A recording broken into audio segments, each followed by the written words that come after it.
नमस्कार, मी फराह खान. तुम्ही बघताय महाराष्ट्राचा number 1 Marathi news channel news 18 Marathi, आवाज महाराष्ट्राचा. आणि प्राईम टाइम बुलेटिन मध्ये पुढच्या तासाभरात आज दिवसभरातल्या सर्व महत्त्वाच्या घडामोडी आपण बघणार आहोत. सुरुवातीला आत्ताची सगळ्यात मोठी बातमी आहे.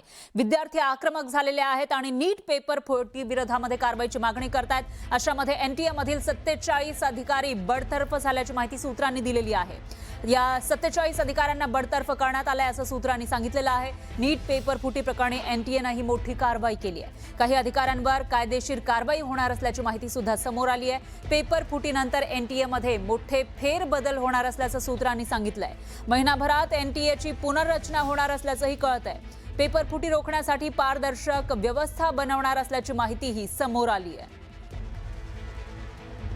दरम्यान एनटीए कडून काय कारवाई करण्यात आली आहे आपण बघूयात ग्राफिक्सच्या माध्यमातून. एनटीए मधून 47 अधिकाऱ्यांना बडतर्फ केल्याची माहिती समोर येते. काही अधिकाऱ्यांवर कायदेशीर कारवाई होणार असल्याची माहिती सुद्धा समोर आलेली आहे. पेपर फुटी प्रकरणी एनटीए मध्ये मोठे फेरबदल होणार असल्याचंही कळतंय. या पेपर फुटीनंतर महिनाभरामध्ये एनटीएची पुनर्रचना केली जाणार असल्याची माहिती सुद्धा समोर आली आहे. पेपर फुटी रोखण्यासाठी पारदर्शक व्यवस्था बनवणार असल्याचंही सूत्रांनी सांगितलेलं आहे.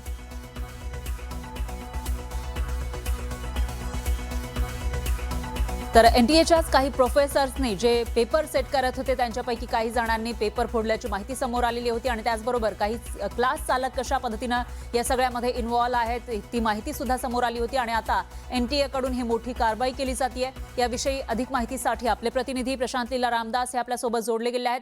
प्रशांत, एनटीए कडून आता एक कारवाईचा बडगा उगारण्यात आल्याचं दिसतंय सूत्रांनी जी माहिती दिलेली आहे त्यानुसार. पण याच्यावर विद्यार्थी असतील किंवा देशभरातून एकूणच काय प्रतिक्रिया येत आहेत? महत्वाचं म्हणजे जर बघितलं याला देशभरातून विविध प्रतिक्रिया येत आहेत. या संदर्भात सूत्रांची माहिती आहे की जवळपास 27 कर्मचाऱ्यांच्या विरुद्ध कठोर कारवाई करण्यात आलेली आहे. त्यांच्या विरुद्ध कायदेशीर कारवाई करण्याची तयारी केंद्रीय शिक्षण खात्याच्या वतीने करण्यात येत आहे. पण महत्वाचं म्हणजे याशिवाय जर बघितलं आपण ज्या पद्धतीने माहिती मिळते ती साधारणतः या 27 कर्मचाऱ्यांशिवाय इतरही जे कर्मचारी सहभागी होते त्या सगळ्यांच्या संदर्भात देखील कारवाई करण्यात येईल. सोबतच संपूर्णपणे हे जी संरचना आहे हे जी एनटीची संरचना आहे ती देखील बदलण्यात येईल. यापूर्वी पेपर सेट करण्यात आलेले जे कर्मचारी होते त्या सगळ्याची देखील हकालपट्टी करण्यात येणार असल्याची माहिती पुढे आली आहे. त्यामुळे मोठा बदल एनटीए मध्ये केला जातो. ज्या पद्धतीने पंतप्रधान नरेंद्र मोदींनी घोषित केलं होतं की आम्ही शिक्षण खात्याच्या संदर्भात खास करून सीबीएसई आणि नीटच्या परीक्षेच्या संदर्भात काही महत्वाचे बदल करणार ज्याच्या आधारावरती सोनम वांगचुक यांनी आपलं उपोषण सोडलं. त्याच्या आधारावरती हे मोठे बदल करण्यात येत आहे आणि त्यानुसार एनटीए मध्ये मोठे बदल करत 47 कर्मचाऱ्यांची हकालपट्टी करण्यात आली आहे आणि याशिवाय त्यांच्यावर कायदेशीर कारवाई करण्याची प्रक्रिया प्रारंभ करण्यात आलेली आहे.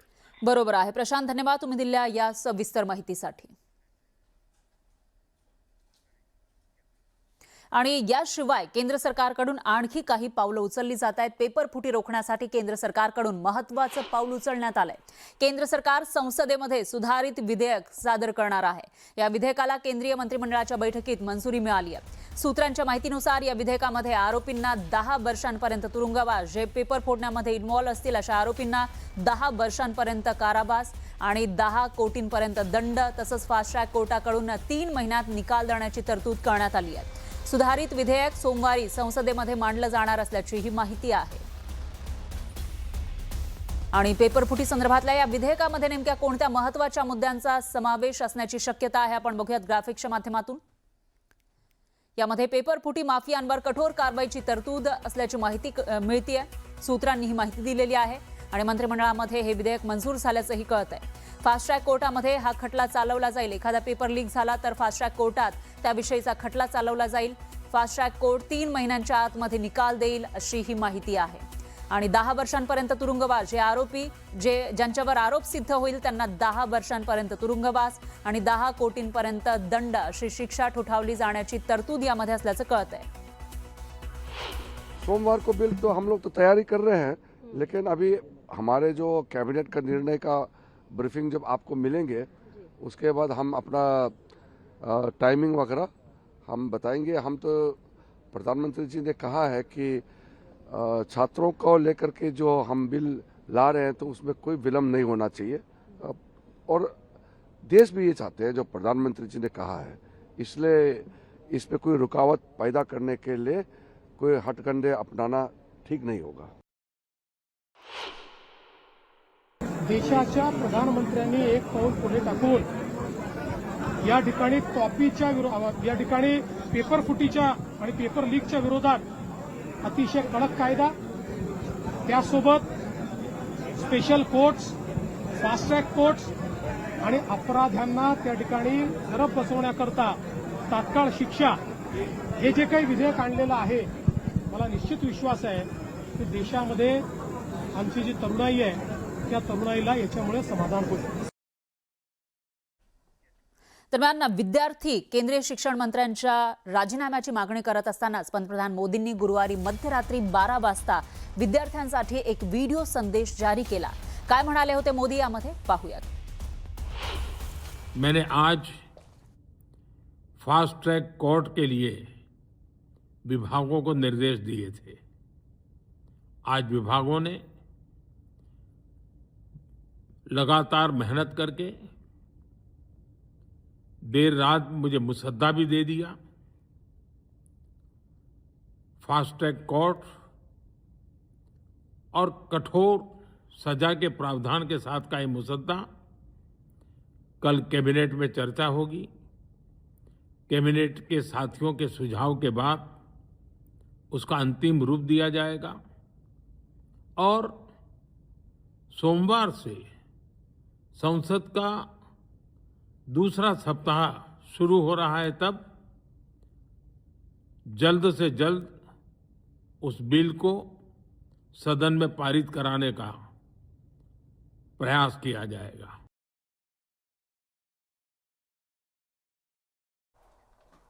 दरम्यान आज आंदोलक विद्यार्थी आणि सरकारच्या शिष्टमंडळाची महत्त्वाची बैठक झाली. या बैठकीमध्ये विद्यार्थ्यांनी आपल्या 3 महत्त्वाच्या मागण्या सरकारसमोर ठेवल्या. पहिली मागणी केंद्रीय शिक्षण मंत्री धर्मेंद्र प्रधान यांचा राजीनामा, दुसरी मागणी आत्महत्या केलेल्या विद्यार्थ्यांच्या कुटुंबाला आर्थिक मदत आणि तिसरी मागणी म्हणजे आंदोलनादरम्यान विद्यार्थ्यांवर दाखल केलेले 11 गुन्हे मागे घ्यावे. सरकारकडून मंत्री जे.पी. नड्डा आणि जितेंद्र सिंग यांनी चर्चा केली. सरकार आंदोलकांच्या 2 मागण्यांबाबत सकारात्मक असल्याचं विद्यार्थ्यांकडून सांगितलं जात आहे. दरम्यान धर्मेंद्र प्रधान यांच्या राजीनाम्याबाबत अजून सरकारकडून कुठलीही भूमिका स्पष्ट करण्यात आलेली नाही. तर जे.पी. नड्डा यांच्या राजीनाम्याशिवाय धर्मेंद्र प्रधान यांच्या राजीनाम्याशिवाय आंदोलन मागे घेणार नाही अशी भूमिका आंदोलकांनी मांडलेली आहे. तसा इशाराही त्यांनी दिला आहे. आणि जर राजीनामा झाला नाही तर राज्यव्यापी आंदोलन करू असा इशारा सुद्धा या विद्यार्थ्यांनी दिला.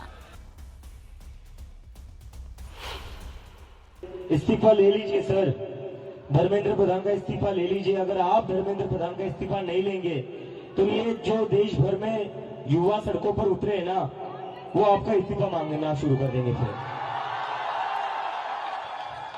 तो स्टूडेंट्स की भी भलाई इसी में कि धर्मेंद्र प्रधान का इस्तीफा हो जाना चाहिए और स्टूडेंट्स से ज्यादा भलाई नरेंद्र मोदी की है कि धर्मेंद्र प्रधान का इस्तीफा हो जाना चाहिए. अगर धर्मेंद्र प्रधान का इस्तीफा नहीं होता है तो कहीं ना कहीं नरेंद्र मोदी जी की कुर्सी पर भी सवाल उठेगा. फिर we are very close to the finishing line. हम काफी क्लोज आ चुके हैं. मुझे लगता है कि इस्तीफा लोड हो ही रहा है. इस्तीफा लोड हो रहा है क्योंकि सरकार भी समझ चुकी है इतने सारे युवा कह रहे, लाखों करोड़ों युवा अगर देश भर में प्रदर्शन कर रहे तो इनको इग्नोर करके तो अब चलेगा नहीं.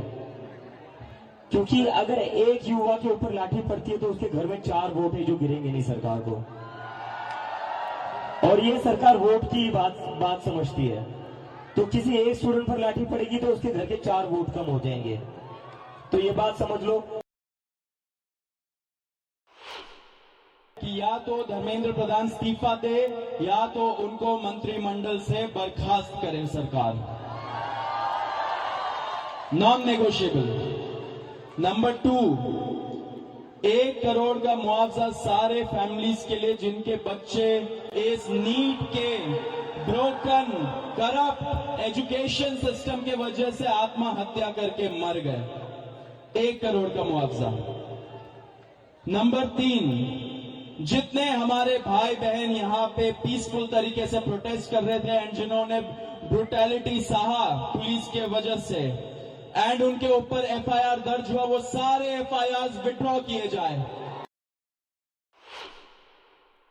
सबकी बहुत साफ शब्दों में एक ही मांग है, धर्मेंद्र प्रधान का इस्तीफा या कैबिनेट से उनकी बर्खास्तगी। ये सेंटीमेंट ये हमने सरकार को बहुत साफ शब्दों में बता दिया है।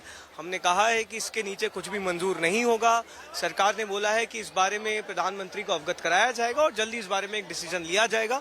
कल दोपहर में सरकार ने फिर से एक और मुलाकात की बात की है और हमने बताया है कि हमें जल्द ही अब एक ठोस निर्णय इस मुद्दे पर चाहिए, वरना हम एक और नेशनल कॉल देने को मजबूर होंगे।